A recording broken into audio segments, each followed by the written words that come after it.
mysteries deep and things that have been. Come and see. Call to me.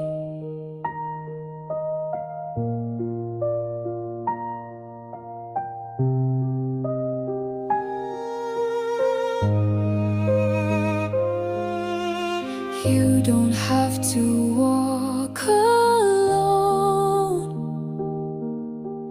There is more than. Sifa na heshima ni zako Mungu Baba wetu. Utukufu na heshima vikurudie peke yako. Asante kwa sababu umetupa kibali mbele yako. Bwana, tuko mbele ya meza yako tupate kula na kunywa. Kwenye meza hii, Bwana, funika neno hili na damu yako, ili adui asipate kulishambulia katika mioyo yetu. Bwana, neno hili liachilie maarifa, liachilie ufahamu, liachilie Bwana uponyaji, liachilie ukombozi, liachilie ufungulifu wa taifa lako. Ulisema Bwana, unapotaka kuliponya taifa lako unatuma neno lako. Bwana, naomba uachilie uponyaji unaofaa kwa ajili ya kila mmoja ambaye atakuwa yupo hapa Bwana, katika jina la Yesu. Bwana, naomba unipe Bwana neema mbele ya wana wako, nifunike na neema ya Roho wako, nipate kunena neno hili Bwana kwa hekima na maarifa ya kutoka kwako Bwana. Utukufu na heshima ni vyako, kwa jina la Yesu Kristo tunaomba, amen. Tukae kwenye uwepo wa Bwana.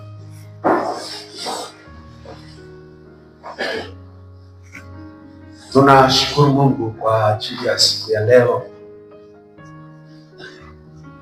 Kwa wale ambao hawatufahamu, mimi ni Mchungaji Kakule Makwesa Jeremie. Kwa sasa tukiwa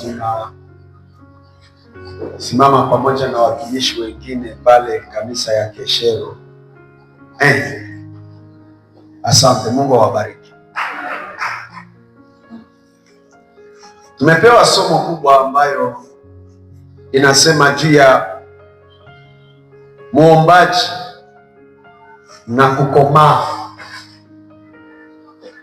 Muombaji na kukomaa katika hekima. Alafu nitakuwa natumia neno kukua katika hekima. Kukomaa, neno kukomaa na kukua ni neno ile ile. Nikisema muombaji na kukomaa au muombaji na kukua, usione kama kumekuwa utofauti. Bwana Yesu asifiwe. Kuna maandiko ambayo tutaenda kuyasoma.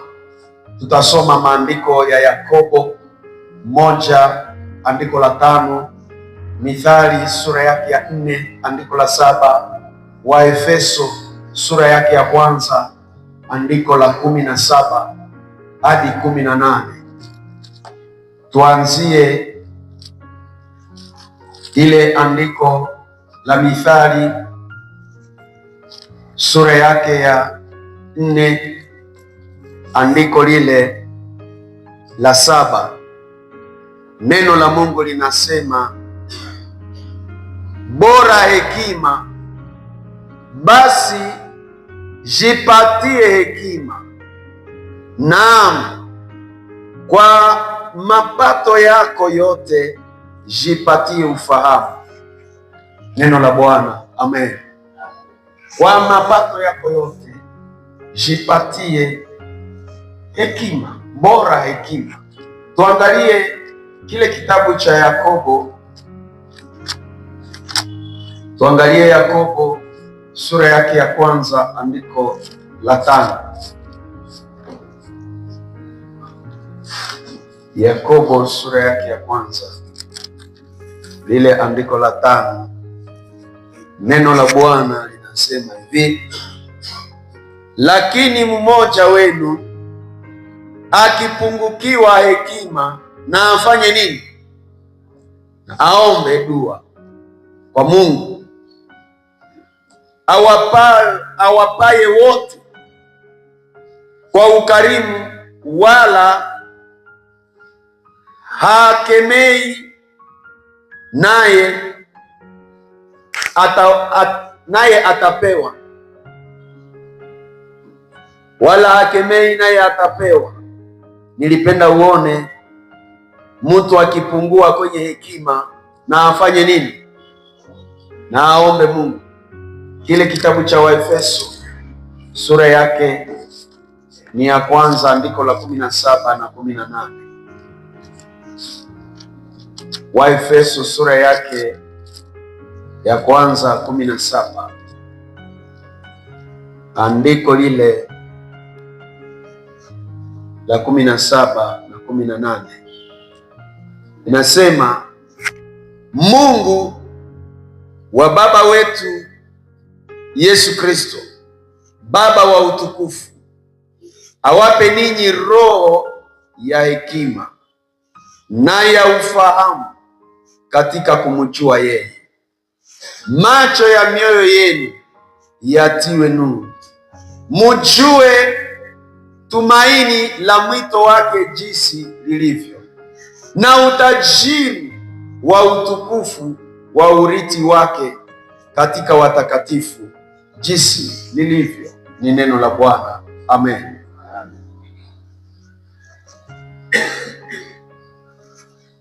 Tunaenda kuona somo hii ambayo inatupa kujua muombaji kukomaa au kukua katika hekima. Wakati inasema juu ya muombaji ni kila mtu ambaye ameokoka anatakiwa akuwe muombaji. Amen.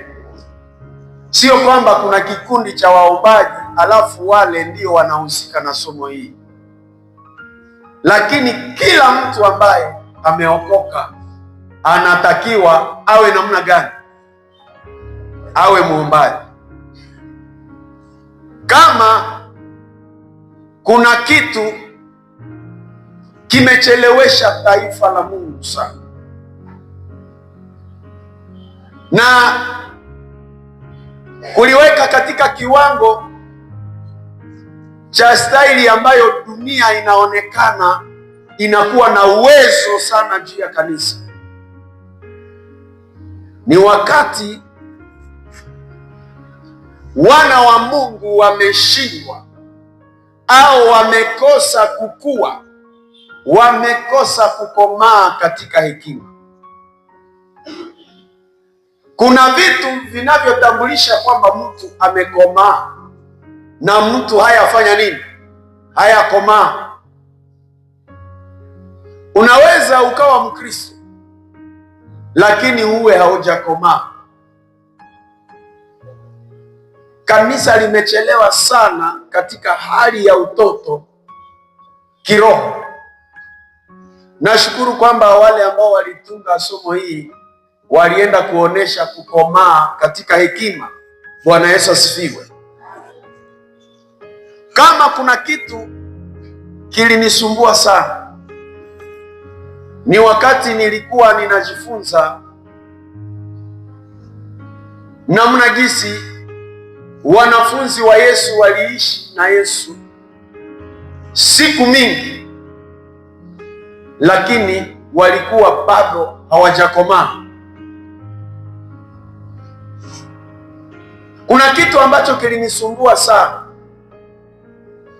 wakati tunasema juu ya kukomaa.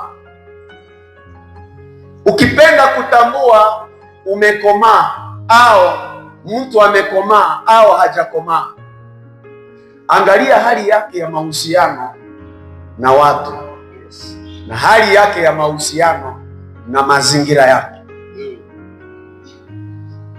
Moja ya kitu ambacho kitakutambulisha kwa haraka kwamba huyu mtu hajakomaa. Tunaweza kuanzia eneo kabla tufike kwa wanafunzi wa Yesu.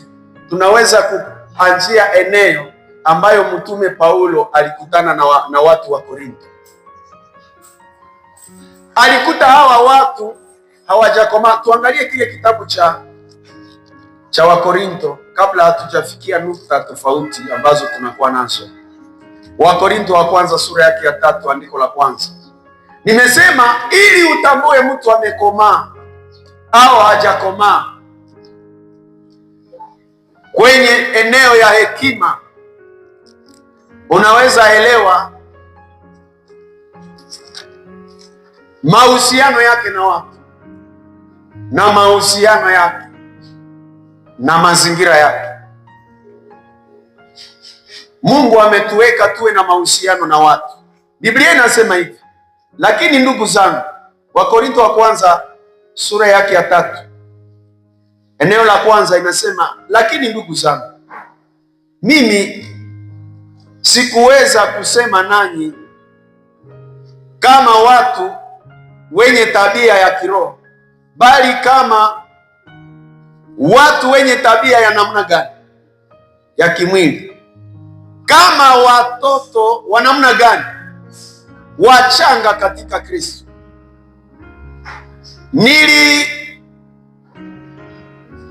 Niliwanyesha maziwa, sikuwalisha chakula, kwa kuwa mulikuwa hamufanye nini? Hamukiwezi.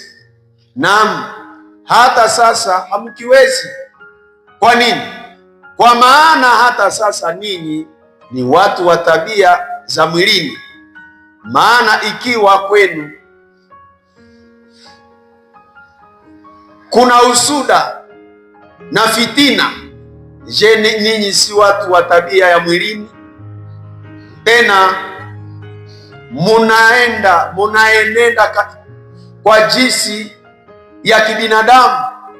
Maana hapo watu wamoja wanasema, angalia namna ya mahusiano wao, wanasema mimi ni wa Paulo, wengine wanasema mimi ni wa Apolo. Je, ninyi si watu wa mwilini? Bwana Yesu asifiwe. Hawa ni Wakorinto. Namna yao ya mahusiano inawaonesha kwanza deja kisi ni watoto. Katika hali ya watu wa Mungu wengi, watoto wa Mungu wengi ambao wameokoka, unawakuta bado watu wanajitengenezea katika mahusiano. Watu wanajitengenezea walimu ambayo anajua huyu labda ndio mwalimu bora kuliko wengine. Paulo alikuwa anamaliza ile confusion, anasema wakati yenyewe unasema mimi ni wa Apolo, na mwingine aseme mimi, alafu mnabishana kwa ajili ya ile. Bwana Yesu atusaidie. Bwana tusaidie. Amen. Hawa walimu wana upako, hawa hawana upako. Ile ni utoto ya hali ya juu. Kuna maeneo ambako Yesu yeye mwenyewe alikuwa anashangaa kwa wanafunzi wake. Ameishi nao siku nyingi, lakini bado anakuta bado ni watoto, kwa sababu walikuwa wanapishana juu ya mkate. Unaweza elewa alikuwa anawafikiria namna gani. Ukisoma maandiko ya Marko sura ya 8 andiko la 17 mpaka 11, unaweza kukuta Yesu anawaswali maswali, ilikuwa maswali ya mshangao. Anasema ninyi hamujaelewa bado?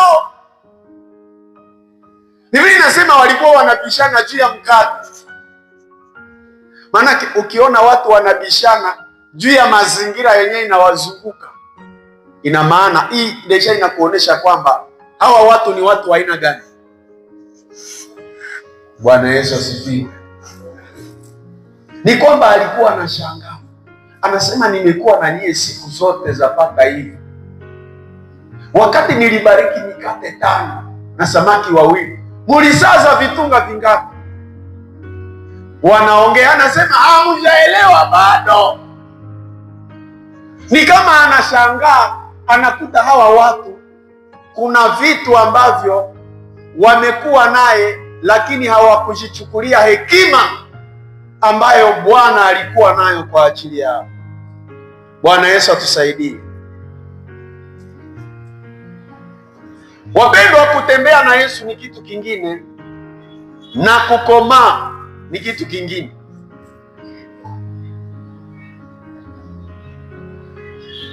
Tuko kwenye eneo la kukomaa. Mtu akikosa kukomaa, Waswahili wanaita kudumaa. Mtu mwenye akomae anadumaa. Kudumaa mnaita nini huku kwenu?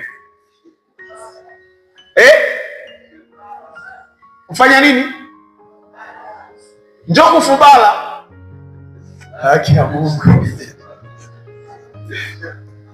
Waswahili wanaita kudumaa.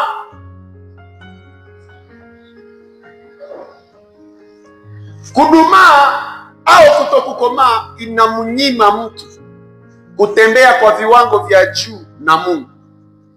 Mungu ana wasiwasi na mtu ambaye hajakomaa. Kuna vitu Mungu hawezi kufanya na mtu ambaye hajafanya nini? Hajakomaa. Kuna vitu ambavyo Mungu hawezi fanya na mtu ambaye hajakomaa. Ili uweze kuelewa jambo hili la somo ya leo kwa makini, tutalifuatilia kwa vipengele vifuatavyo, kwa mtiririko wa vipengele vifuatavyo. Kitu cha kwanza tuangalie maana ya hekima ya kimungu. Maana kwanza ya hekima ya kimungu katika maisha ya muombaji. Maana ya hekima. Unajua somo yetu inatupa kukomaa katika nini? Katika hekima ya kimungu. Ukikosa hekima ya kimungu, umekosa Mungu. Bwana Yesu asifiwe. Tuangalie maana yake ni nini, na tutakawia sana kwenye hiki kipengele kwa sababu somo yetu inatupa tukomae katika hekima ya kimungu. Haleluya. Katika Biblia, hekima sio kuwa na akili nyingi au elimu, bali ni uwezo wa kumjua Mungu, kumcha Mungu au kumwogopa Mungu na kuishi kulingana na mapenzi yake. Hekima, nasema sio kukuwa na akili nyingi au elimu nyingi, lakini ni uwezo ambao unakubeba katika kumjua Mungu, kumwogopa Mungu na kuishi kulingana na mapenzi yake.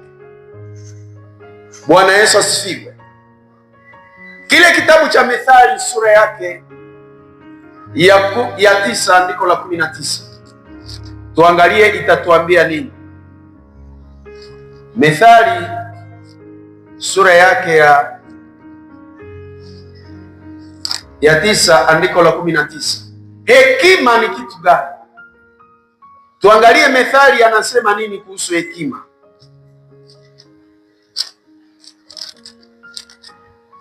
Katika Methali ya Sulemani sura yake ya 9 andiko la 19.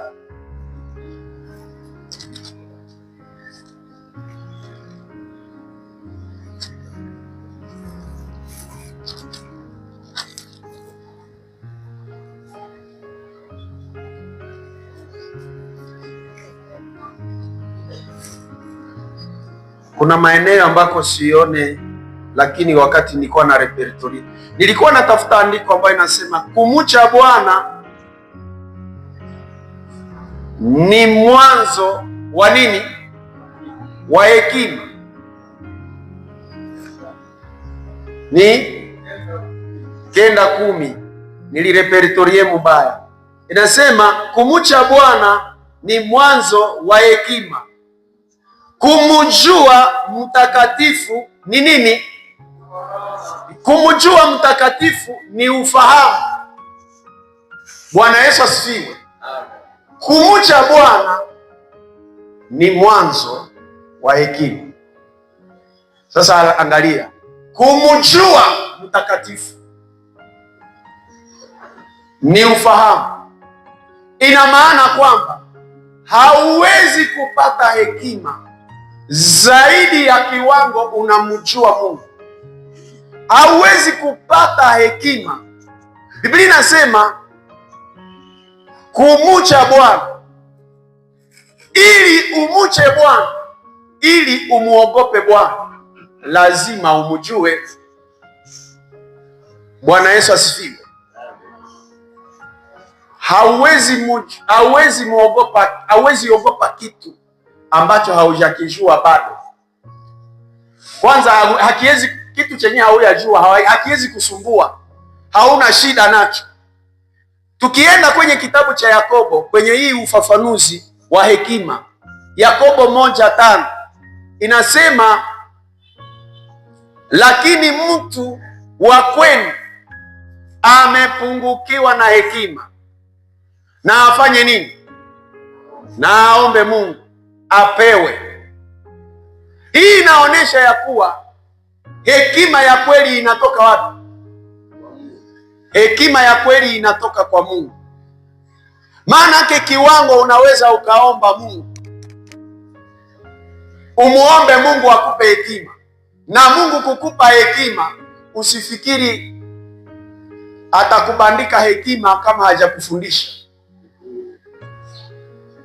Niko naongea na mtu mmoja. Ukisema Baba nipe hekima, atakufundisha. Hekima itokayo kwa Mungu ni hekima kubwa, ni hekima inakuwa safi, tena ina amani, na hii hekima inaleta, Biblia inasema ni ya upole. Ni hekima ambayo inasikiliza, imejaa rehema na matunda mema, haina upendeleo wala unafiki. Unaweza ona hii maneno katika kile kitabu cha Yakobo sura 3 andiko la 17. Hekima yenyewe inatoka kwa Mungu.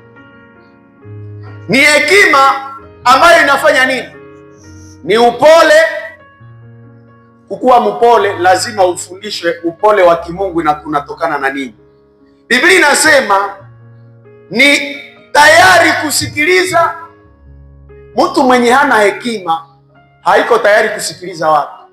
Anafikiri kwamba yote yenye amesema iko sawa, verse biblike yenye haibadiliki. Amesema yeye jo iko kutoka, imejaa rehema na matunda mema, haina upendeleo, haiangalie huyu ni mtu gani na huyu ni mtu gani. Unaweza elewa mahali ambako tunatoka, mahali ambako watu walikuwa wanajitapia walimu, anasema mimi ni wa Apolo, mimi ni wa Kefa, mimi ni wa. Hii ni utoto. Ni hekima ambayo, hekima yenyewe inatoka kwa Mungu. Ni hekima ambayo inampa mtu kukuwa mtu mwenyiko equilibre na mazingira yake, haina upendeleo. Bwana Yesu asifiwe. Kuna hekima ya dunia. Hekima ya dunia nayo ipo. Hekima ambayo tunajifunza juu yake ni hekima ya mbinguni, siyo hekima ya dunia. Ukisoma kitabu cha Wakorinto sura yake ya 3 andiko la 19 inasema, maana hekima ya dunia hii ni upuuzi mbele ya nani? Mbele ya Mungu. Hekima ya dunia hii ni upumbavu mbele ya Mungu. Kwa hiyo Methali anasema pia, usijione kuwa mwenye hekima mbele ya macho yako mwenyewe. Mtu mwenye anajihesabia kuwa mwenye hekima mbele ya macho yake mwenyewe, huyu hana hekima. Maana hekima ya dunia ni upuuzi. Hekima ya dunia inategemea akili ya binadamu. Hekima ya dunia inatengeneza kiburi. Mtu mwenye hekima ya dunia anaibuka na kitu ambacho kinaitwa kiburi, na neno la Mungu linasema kiburi kinatangulia anguko. Ukiona umejawa na kiburi, maana yake umeanguka tayari. Bwana Yesu atusaidie. Hekima ya Mungu inategemea neno la Mungu. Hekima ya Mungu inategemea sana unyenyekevu na uongozi wa Roho Mtakatifu.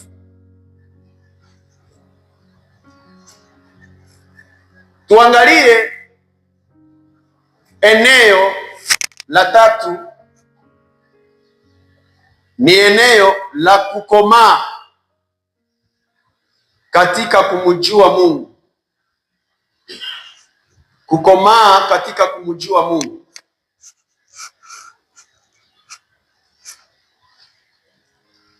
Kukomaa katika kumjua Mungu kunavyoamua kukomaa katika hekima.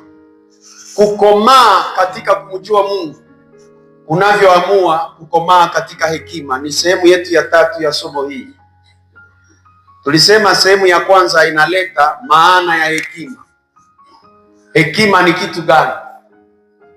Alafu kukomaa katika kumjua Mungu kunaamua kukomaa katika hekima. Ile Methali ambayo tulisoma sura yake ya 9 andiko la 10. Methali sura yake ya 9 andiko la 10. Tutaongeza pia Petro ya pili sura 3 andiko la 18. Kukomaa katika kumjua Mungu kunavyoamua kukomaa katika hekima.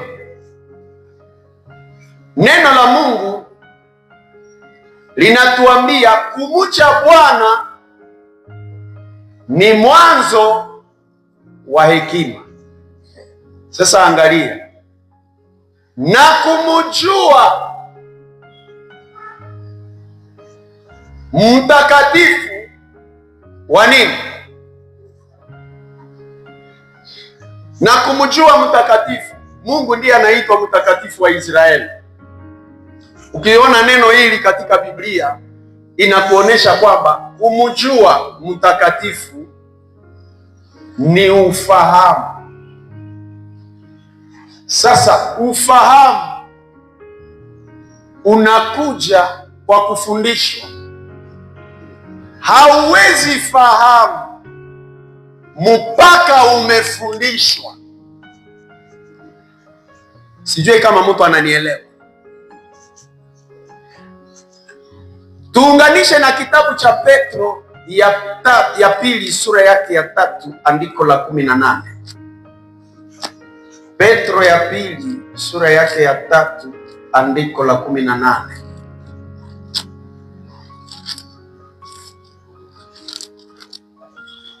Petro ya pili, kama mtu amepata mbele yangu anaweza akasoma ile andiko la 18. Inasema hivi: lakini niliwaambia kukua na kukomaa ni neno moja. Amen. Inasema lakini kuweni katika neema na katika kumjua Bwana wetu na Mwokozi wetu Yesu Kristo. Utukufu una yeye sasa na hata milele. Amen. Lakini kuweni, lakini mkomae katika neema. Hatutaangalia kipengele cha neema, tutaangalia kipengele cha kumjua. Kwa nini? Kwa sababu neno ambayo tunasema ni neno ambayo inasema kukomaa katika kumjua Mungu kunaamua kukomaa katika hekima. Alafu anasema ile methali inasema kumjua, kumwogopa Mungu ni mwanzo wa hekima na kumjua mtakatifu wa Israeli. Alafu andiko la Petro inasema lakini kuweni katika neema na katika kumjua, na katika kumjua Bwana wetu nani? Yesu Kristo. Wapendwa, Mungu hawezi tembea na wewe zaidi ya kiwango ambacho unamjua. Viwango vyako vya kumjua Mungu, mtu asiyemjua, mtu usiyemjua haumujali wala haujali chochote ambacho atafanya. Kuna vitu Mungu hawezi kufanya na mjinga.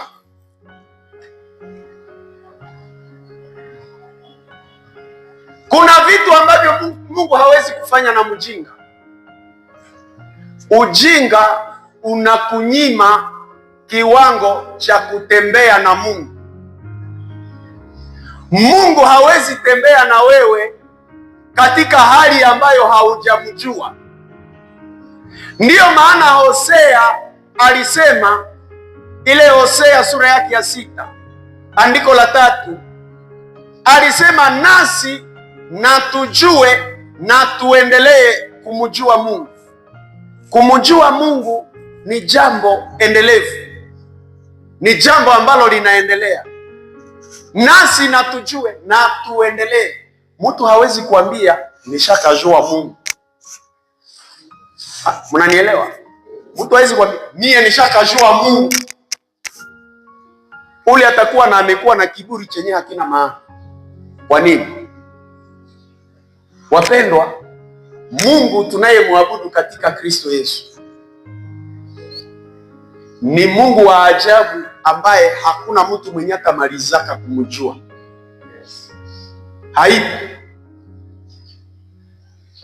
Angalia kwa mfano, ukijifunza kakitu kamoya kakuvyenye alifanya na wanakuita uko engineer, ulijifunza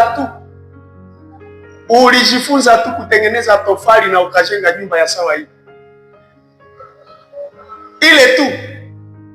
Wanaweza kuambia uko daktari bingwa, ulijifunza tu licho lia mtu, wanasema ule ni daktari wa macho. Wakikuleta mweneo yengine, basi uko mjinga mu maeneo yengine yote, lakini unajua tu nini? Unajua tu licho. Na wanasema ule ni bingwa, ule ni mtu wa maarufu sana, na watu wanakuheshimu, anajua tu licho. Sijui kama niko naongea na mtu. Unaweza jifunza teknolojia fulani, lakini utakuwa mudomene kidogo tena ambayo haujue sawa sawa. Lakini angalia sasa, ule mwenye alifanyaka ile ni mtu wa aina gani? Mungu ambaye anakuwa juu sana. Ndio maana Hosea aliandika, anasema nasi na tujue na tufanye nini? Na tuendelee kumjua. Kwa sababu kinachokupa Mungu kutembea na wewe kwa viwango ni kiwango ambacho wewe unafanya nini? Unamjua.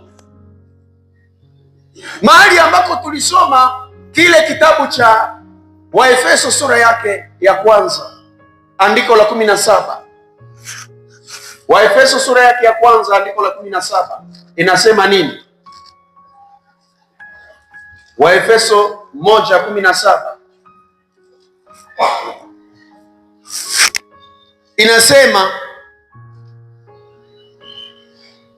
Mungu wa Bwana wetu Yesu Kristo, Baba wa utukufu, awape ninyi roho ya roho ya hekima na ufunuo katika kufanya nini? Nilipenda uone awape ninyi roho ya hekima na ya ufunuo katika kumjua.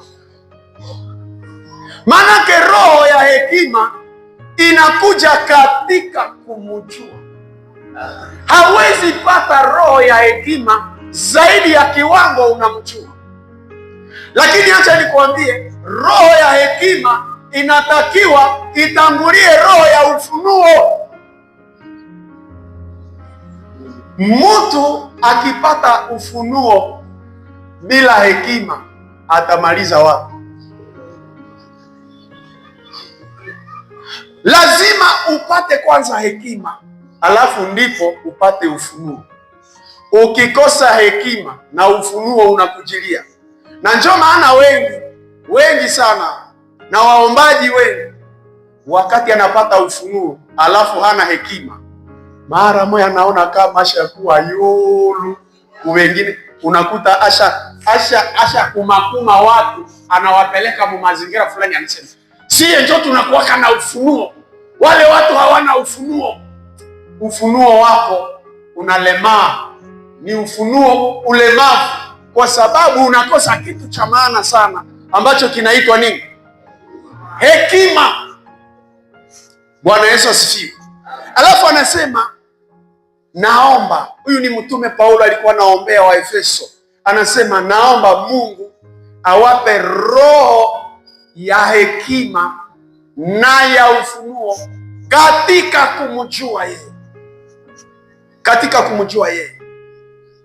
Watoto wa Mungu wengi wanapenda sana kuombewa, lakini hawapendi sana kujua. Nasema nini?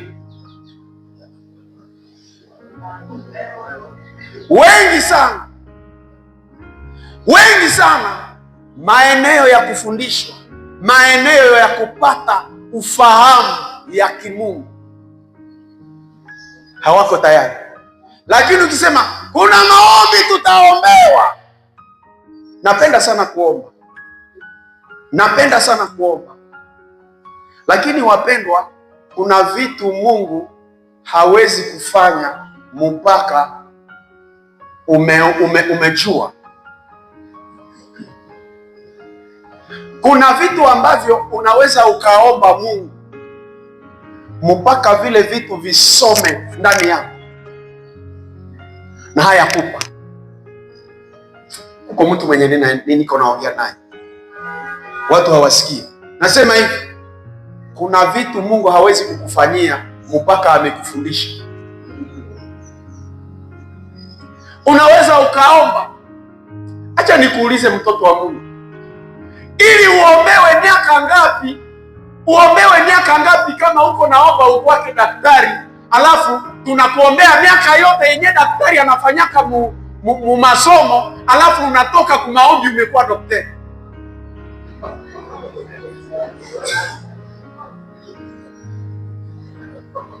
Mungu hawezi tumia mjinga. Kuna vitu Mungu hawezi kukupa mpaka anakufundisha. Kuna maeneo ambako maombi inafanya kazi, yanahitaji maombi kabisa, na kuna maeneo ambako kabisa unahitaji ufahamu. Kwanza acha nikwambie, maombi bila ufahamu ni kupayuka. Maombi bila ufahamu unapayuka. Kwa nini? Kwa sababu tunaomba kwa ufahamu. Acha nikukumbushe kitu kimoja, mtoto wa Mungu. Ukiomba maombi yenye haina subasema ya neno la Mungu, hiyo siyo maombi. Mungu analipenda neno lake. Biblia inasema anaheshimu neno lake kuliko jina lake. Ndiyo. Alafu kama unakuwa na hitaji lako, lazima ulifunike na neno la Mungu. Ndivyo Mungu, kwa sababu anapenda neno lake na analiheshimu, wakati anaona neno lake, wakati anapenda neno lake, anapolifungula neno lake anakuta hitaji lako limelala mule muneno lake, pale ndio anakusikia. Sijui kama mtu ananielewa. Kwa hiyo ukikuwa mjinga kwa neno la Mungu, umekosa Mungu na umekosa majibu ya mahitaji yako. Niko naongea na mtu mmoja. Kwa mfano, mtu mwenye anapenda aolewe, anasema basi Mungu, na mimi napenda niolewe, mimi napenda nioe. Sasa pale umesema nini? Mungu ni wakumbusha watoto wa Mungu. Unaweza kumbuka kwamba hawa watu ambao wanasoma masomo ya university, wakati wanasema uandike kitabu chenye utadefana, wanasemaka nini? Wanakuambiaka kile kitabu yako kumbe kinakuwa sutandi na maidea ya grand hotel. Wanakuta hoteli wakubwa umekamata mawazo yao, unasema na mtu fulani alisemaka hiki na mtu fulani alisema na mtu fulani, wengi tu. Wakati wanawaona mkitabu wako wanasema huyu ameandika mzuri. Na maombi yoyote inahitaji ikuwe sutani na neno la Mungu.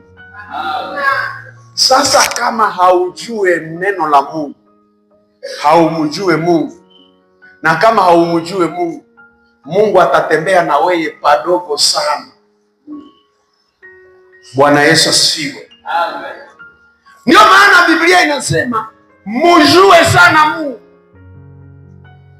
ili uwe na amani, ndivyo mema yatakavyokufuata.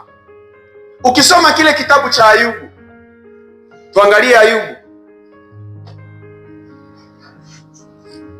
Tuangalie Ayubu. Jamani, nisipitilize muda wenu.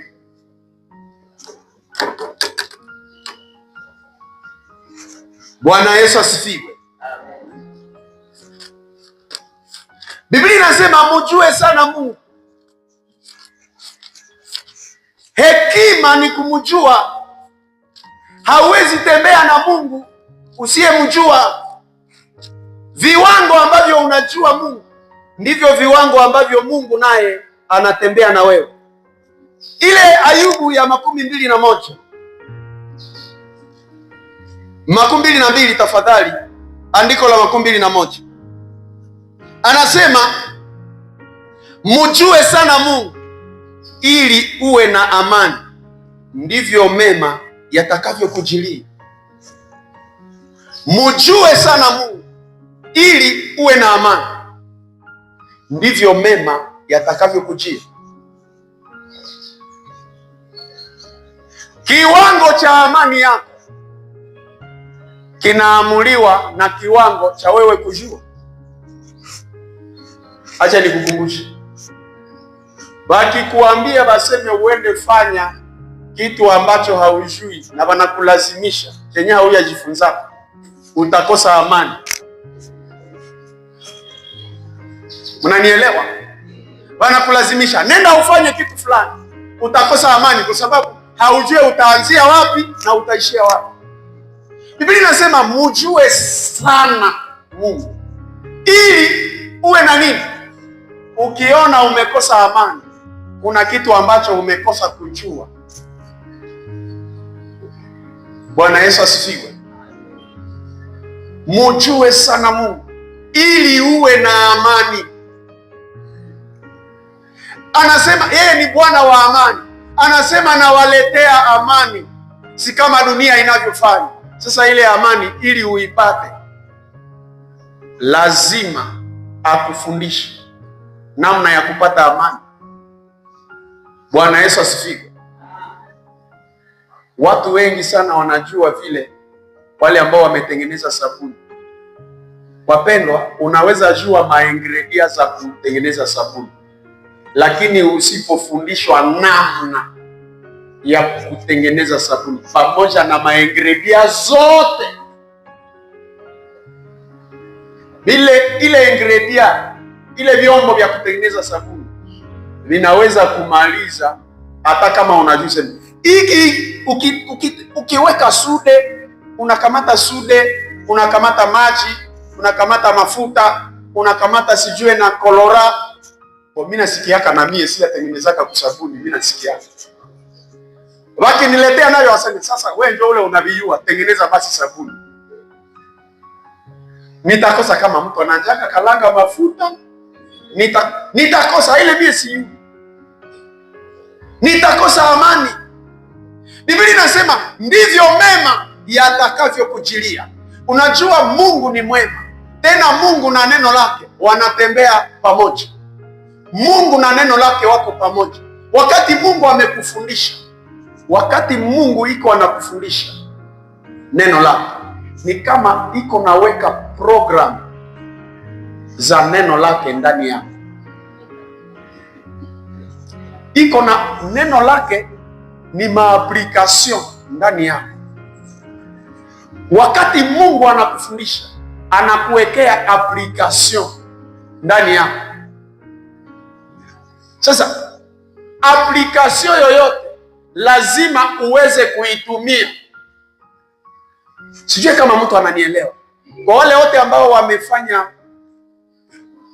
informatique, hata hizi telefoni ambazo mnazitumia ziko na application tofauti.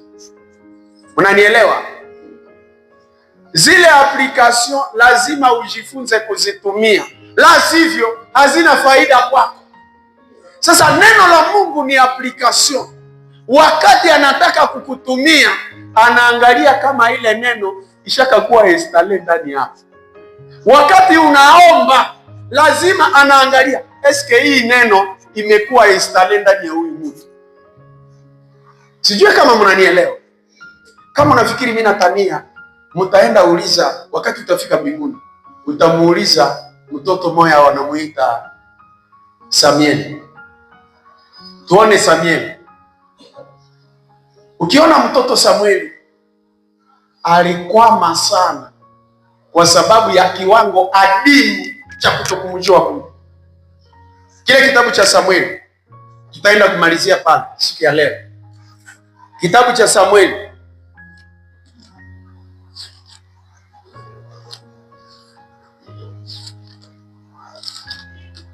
watoto wa Mungu, usizarau mwalimu ambaye Mungu anatuma kwako. Mungu akikutumia mwalimu, amekutumia hekima. Bwana Yesu asifiwe. Samueli ya kwanza.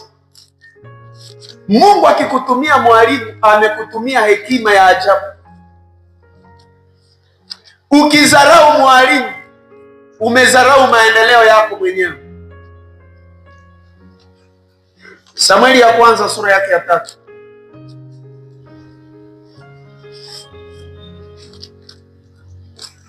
Samueli ya kwanza sura yake ya 3.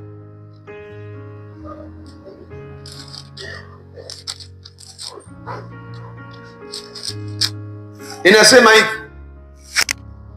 Andiko la kwanza inasema, jamani,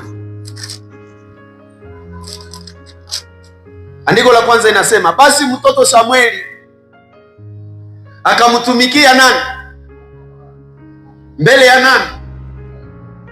Maana yake kuna watu ambao wanamtumikia Bwana bila kumjua. Sasa hii ni shida sana. Anasema na neno la Bwana, angalia, na neno la Bwana lilikuwa adimu. Swahili yako inasema lilikuwa chache siku zile. Hapakuwa na ufunuo dhahiri. Acha nikwambie mtoto wa Mungu, mtu asikuambie amepata ufunuo na hana neno la Mungu. Ufunuo yoyote inasababishwa na nini? Na wingi wa neno la Mungu. Biblia inasema alimtumikia Mungu, lakini kwa sababu neno la Mungu lilikuwa chache, ufunuo wa Mungu ulifanya nini? Ulikuwa umeenda likizo. Bwana Yesu atusaidie. Neno la Mungu linasema hapakuwa na ufunuo dhahiri. Ikawa wakati huo Eli alipokuwa amelala mahali pake, na tena macho yake yalikuwa yameanza kufanya nini? Kupofuka, hata asiweze kuona, na taa za Mungu zilikuwa hazijazimika bado, na Samueli alikuwa amelala hekaluni mwa Bwana palipokuwa na sanduku la Mungu. Basi wakati huo Bwana akamwita nani? Naye akasema, mimi ni hapa. Alisikia sauti, akamwendea nani? Akamwendea Eli kwa haraka, akasema, mimi ni hapa, kwa maana umeniita. Akasema, sikukuita, kalale tena. Naye akaenda akalala. Bwana akaita mara ya ngapi? Samueli, Samueli. Akaondoka akamwendea Eli akasema, mimi ni hapa, maana umeniita. Akajibu, sikukuita mwanangu, kalale tena. Basi Samueli alikuwa hafanye nini? Hajajua Bwana. Nilipenda uone, hajafanya nini? Hajajua Bwana bado, na neno la Bwana lilikuwa bado halijafunuliwa kwake. Bwana akamuita Samueli mara ya ngapi? Mara ya tatu. Naye akaondoka akamwendea tena nani? Eli. Akasema, mimi ni hapa, maana umeniita. Ndipo Eli akatambua ya kuwa ndiye Bwana anayefanya nini? Anayemuita. Bwana Yesu asifiwe. Sasa nakuambia kitu kidogo kabla hatujaomba. Neno la Mungu likikuwa haliyasoma ndani yako, Mungu hawezi jifunua kwako, hata kama amekuita kwa kazi yake. Mnanielewa? Alikuwa analala karibu na sanduku ya agano, lakini ile application ya kusema kwamba hii ni sauti ya Mungu na hii ni sauti ya Eli ilikuwa haijaanja soma ndani yake. Anaitwa mara ya kwanza, sawa, anaenda kwa Eli kwa sababu moyo wake unasoma nani? Unasoma Eli. Eli anamwambia sijakuita, na Mungu naye alinyamaza. Mungu alinyamaza kabisa. Haijalishi Mungu amemuita mara ngapi, lakini kwa sababu anaona chenye anaweza kutumia ndani yake hakia kuwa estale, hakuna namna atamtumia. Hauwezi tembea na Mungu kwa viwango zaidi ya neno la Mungu kujaa ndani yako. Bwana Yesu asifiwe. Acha nikwambie, na baba yako ya kiroho, kwa sababu kila mtu kuna mwito wake. Baba yako wa kiroho anaweza kulalisha usingizi kama neno la Mungu halisome ndani yako vizuri. Unasema unajuaje? Enda uliza Eli, alikuwa baba wa kiroho wa Samueli. Alikuwa anaenda kwa baba wa kiroho, anasema kalale tena. Angalia kama alimlalisha mara ngapi. Kuna watu ambao wamejichukulia mababa wa kiroho, anafikiri kama yule baba wa kiroho ni suluhisho kwa kila kitu. Weka neno la Mungu kwa wingi ndani yako. Mungu anatumia neno lake ndani yako. Kinachomsaidia Mungu kufanya na wewe kwa viwango ni kiwango cha neno lake ambalo liko ndani yako. Kwa hiyo chenye haujui Mungu hawezi kukitumia. Mtu ananielewa? Chenye hauyajua Mungu hawezi kutumia mkiwango chenye hauyajua. Angalia, mpaka walimpatia kafundisho tu kadogo. Mimi nashukuru Mungu alifunulia huyu baba wa kiroho, alimfunulia hata hivi angalau kidogo. Anasema akose Mungu njoo mwenye iko nasema na yeye. Acha nimfundishe. Senye atakuita muambie, sema Bwana, kwa kuwa mtumishi wako anafanya nini? Anakusikiliza. Wakati alipata tu kale kafundisho kadogo, kale ka application kalipanua mipaka. Mungu senye alikuwa klike kwa ile application, mara moja kakuwa wazi. Hakumwendea tena Eli, alimwendea Samueli, kwa sababu Samueli alikuwa amekuwa na configuration ya neno la Mungu. Mungu na akuwekee maaplikasio zake zenye ataanza kutumia ndani yako kwa ajili ya kufanya kazi na wewe. Bwana Yesu asifiwe. Bwana Yesu asifiwe. Ambia mwenzako mjue sana Mungu. Mungu hawezi kukutumia zaidi ya kiwango unamjua. Ongeza viwango vyako vya kujua. Mungu iko na wasiwasi sana na watu ambao hawamjui. Tunakutaka liko kwenye maombi, wanapiga mibambazi. Kwa jina la Yesu, nitumie kwa viwango. Kwa jina, wakati wanaleta mwalimu, wanaponyoka wanaenda, hawaende sikiliza mwalimu. Na Biblia hawasome. Unawakuta kwenye vyumba. Baba. Na Mungu anasema, hawa.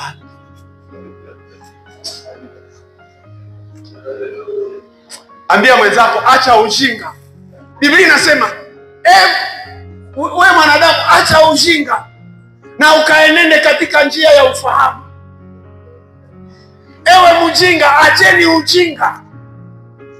Ni Methali ndio anasema hivi, acha ujinga ukaenende katika njia ya ufahamu. Usimwache elimu kwenda zake. Anaongeza maneno kama ile, lazima upate elimu za kimungu, ndivyo Mungu ataweza kukutumia. Bwana Yesu asifiwe. Amen. Hakuna mtu atakuwaka na hekima ya Mungu. Watoto wa Mungu, hekima ya Mungu inategemea kiwango Mungu anakuwa na neno la Mungu linakuwa wingi ndani ya moyo wako. Kwa mwisho ninaweza kukuambia, na Roho wa Mungu mwenyewe hana cha kufanya kwenye hakuna neno la Mungu. Nasema nini? Roho wa Mungu hana cha kufanya kwenye hakuna neno la Mungu. Ukifikiri mimi natania, soma kitabu cha Mwanzo. Wakati Mungu anaumba,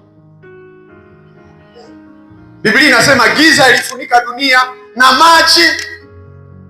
Giza ilikuwa kama ilikuwa symbol ya uharibifu. Maji ilikuwa symbol de la mort kwa dunia.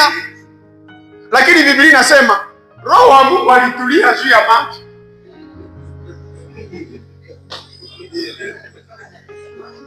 Wapendwa, Roho wa Mungu anaweza tulia, anatulia. Uko nalia, uko na tabu yako, anatulia. Lakini ili aanze fanya kazi, Biblia inasema na Mungu akasema, Mungu akatuma neno. Biblia inasema wakati Mungu anataka kuokoa taifa lake, anatuma neno lake. Mungu hawezi kukukomboa zaidi ya neno lake. Siku moja nilikuwa kwenye mkutano, nilikutana na mwalimu mmoja. Kwa kweli Mungu alikuwa anamtumia kwa viwango. Hakuniwekea mkono. Nilikuwa kana nina gonjwa ka estoma ya nguvu. Estoma ya nguvu sana. Alikuwa kanafundisha juu ya asante ya mwaka. Alikuwa kanasoma shairi moja. Anasema, iko shairi ya kitabu ya Zaburi ya 103. Anasema, bariki Bwana nafsi yangu, na vyote vilivyo ndani yangu vibariki jina lako takatifu. Anaye okoa uzima wako toka shimo. Wakati alisoma kipengele ambacho kinasema anayeponya magonjwa yako yote, ile siku nililamukia kama kanisa, estoma iko na neuma kupita kawaida. Wakati alikuwa anasoma anasema anayeponya magonjwa yako yote, nikasikia utulivu pa. Nikasema nimepona estoma. Amen. Anaye hawakuniwekea mkono wewe. Estoma imepona tangu siku ile.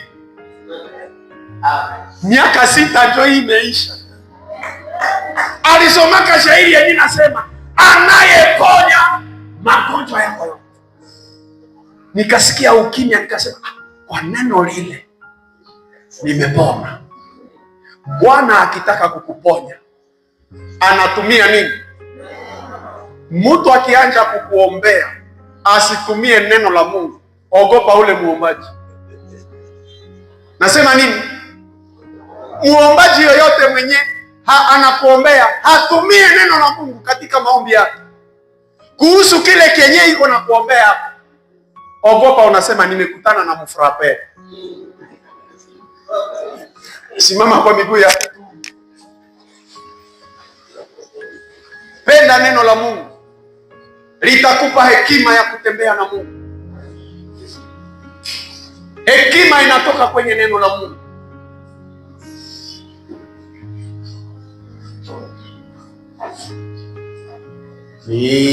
Nimekuja kukutana nawe, nimekuja kukutana nawe, wewe haja ya moyo wangu, nimekuja kukutana nawe, nimekuja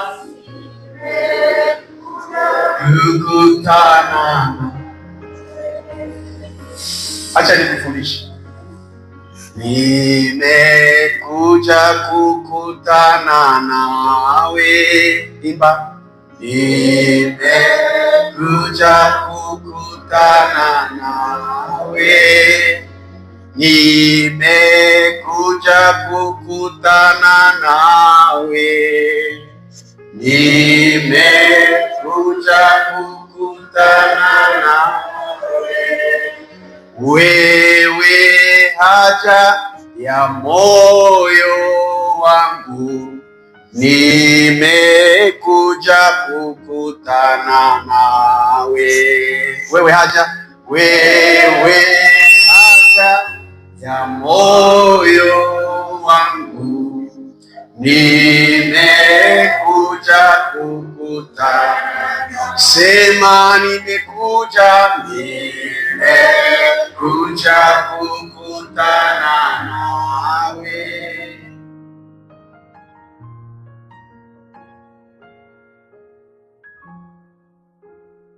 Open your heart, I'll carry you through.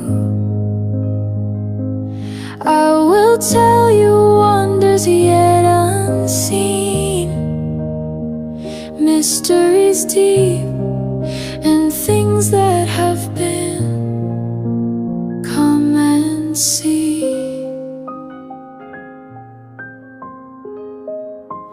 Call to me.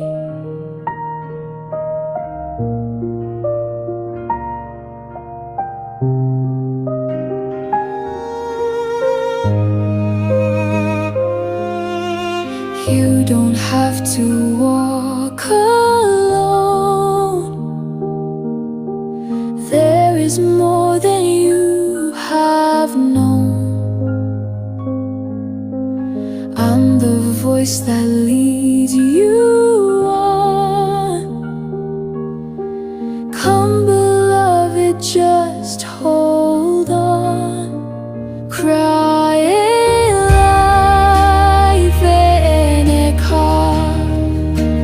Petag levavka, esaotka, agid lekhani vlod sheloraita, sodota mukim min havar borae.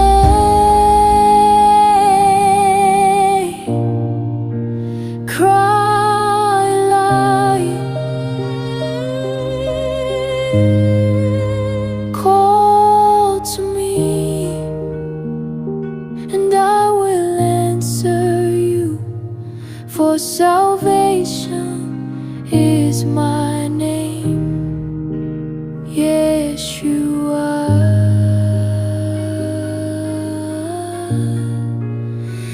Yeshua.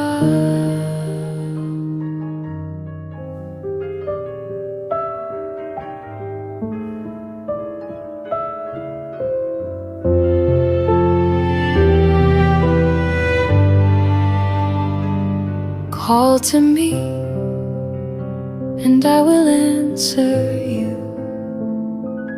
In the quiet place, I'll speak truth. I will show you things you've never known. Great and hidden, I make them known.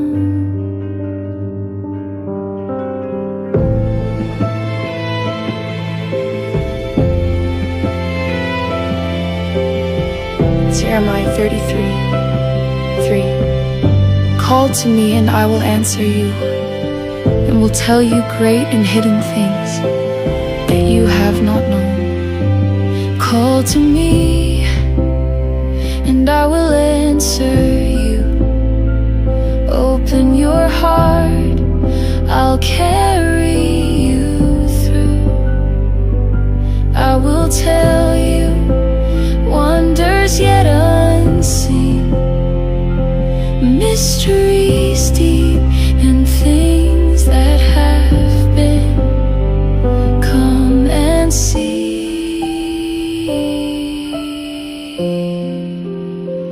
Call to